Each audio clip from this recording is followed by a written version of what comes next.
Hello everyone, Manthrow here, and today we're going to be doing a more in-depth look at my PC and the build. It's also going to be discussing how to install the Phanteks fan here and the whole entire design. I actually have it open so you guys can see different things within the case. So as you can see, it has a lot of room, especially down below. You can see the power supply right there in the back. And now some of the features of this case, I'll be able to show you guys that as well. But mostly I wanted to show you guys this because I wanted to show you guys this before, but I didn't have a reason to really take it apart other than to show you guys. So I wanted to wait until I got this little piece in here yet. And this is my new USB expansion card slot. I needed it. I was running out of USBs. So they're USB 3, and then of course the motherboard has some USB 3s as well. Okay, now for the first part I want to show you guys about is just the different features of the case. Now you can see a little bit of the front there where the dual fans are. They're case fans. There's actually two meshes up front here. Now you can't quite see the one in the video because it's a very, very fine mesh. It allows airflow, but it doesn't allow dust through. That's actually the key thing I wanted to show you with this case, as well as the fact that it has another fan on the back for the exhaust, and right below your power supply. As you can see, I haven't cleaned it out for a little while, but there is the way, well, there's an opening on the bottom, like these grates, for the power supply's fan. But you'll also have this to make sure nothing goes through it. And as you can see, if I can focus on them, there's very, very fine, there we go, very, very, very fine netting.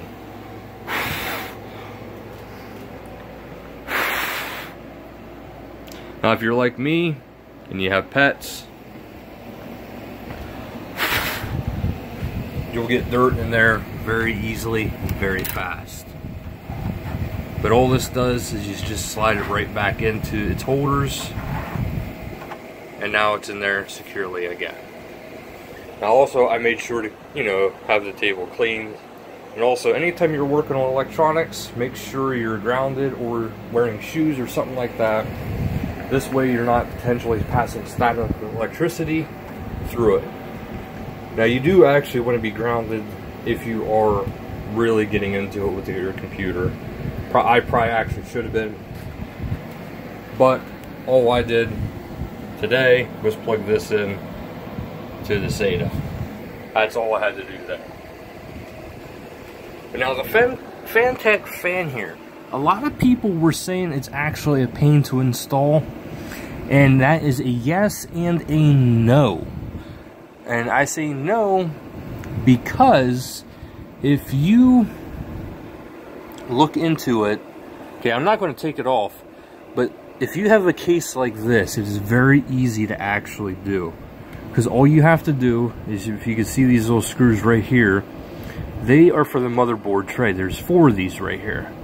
So if your power supply is not plugged into anything, you can actually take these out and lift up the whole entire tray, and you can put the bracket for that fan on. Because the bracket actually goes down below. Probably won't be able to see it too well, but yeah, you actually can see it. You can see it where it says 1, and then it says the LGA 1. I can't quite tell what that is. Looks like a 555, but it could be very, very wrong. But it needs to be able to attach to that bracket, which attaches to the motherboard, which goes around the power supply. Well, not the power supply, but the CPU, because this is a CPU fan and heat sink.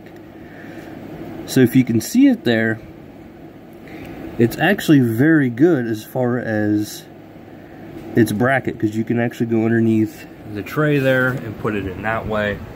And then once you have it on, this fan really only goes in one way.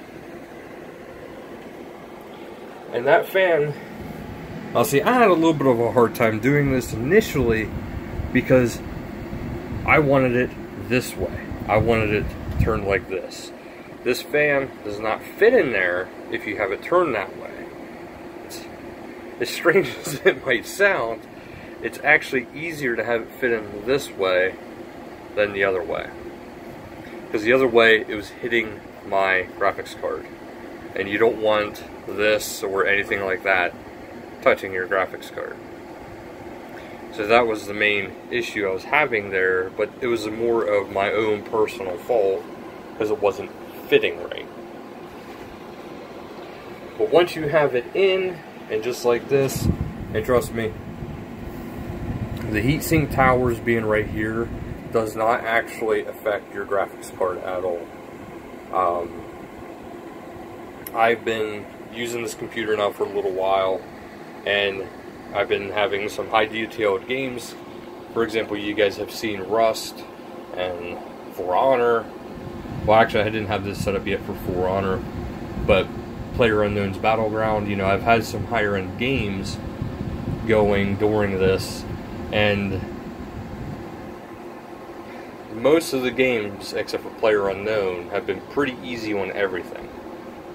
Especially with this new heatsink, my CPU rarely hits 50.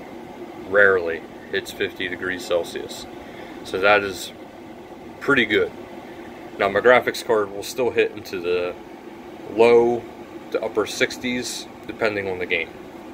Most games it goes right about 60, 62, 63, right around there. Some of the higher end games like PlayerUnknown's, that is hitting about 70. But 70 for a graphics card for a temp is actually not that bad. But yeah, so I hope you guys found this video interesting or helpful. If you ever have any questions about, you know, putting a computer together, I'm actually fairly comfortable now where I could actually give you guys advice if you guys so need it. And also I do know some people as well. Obviously the person who helped me build this, they were a huge help in teaching me how to do it, not just building it, but actually teaching me how to do it. So if you guys have any questions, please feel free to ask. If you want a recommendation, if you know me in person, I can give you a good recommendation on who can actually help you build it and teach you how to do it yourself. So thank you guys so much for watching. Until next time, later guys. Okay everybody, we are back. As you can see, the setup is now in place. So there is not much more to show other than the few things that are here. So as you can see, the subwoofer is down on the floor like it's supposed to be. Now some of my cables are actually kind of sticking out like that one. It's because I have to install my PCI USB driver slot. So I have to have that, and the internet's being a little funny, so it'll be a little bit, so my cables will be sticking out. But that's no big deal, because this company, while it seems like it's a very good one, it does not come with the installation disc. It just comes with the web address to go get the link, and I have crappy internet. So it's going to be a little bit before I'm able to do that and have everything plugged in the way I want to. But as you can see, I'm a big Razer fan. If that's not obvious, I couldn't tell you. But also wanted to show you this. This is my backup power supply. It is from Cyber Power PC, and I'm sorry if the fan is a little bit loud and it's kind of interrupting anything for you guys.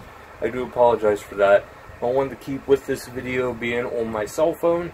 This way it's all put together and in the same fashion for you guys. But as you can see, the power supply, the digital display does not always stay on, and this one has 150 volt capacity or watts or something like that. But 1500 watts. So it can pretty easily cover my computer. Now, the main reason behind that is if there's ever a power surge It acts as a surge protector. But to top it off, if there's ever any loss of power, I have an opportunity to shut down my computer without it being just automatically shut down on its own. But I believe this is the first time like you guys ever got to see my full layout of the PC. So this is the full layout of the PC. So thank you guys so much for watching, and until next time, later guys.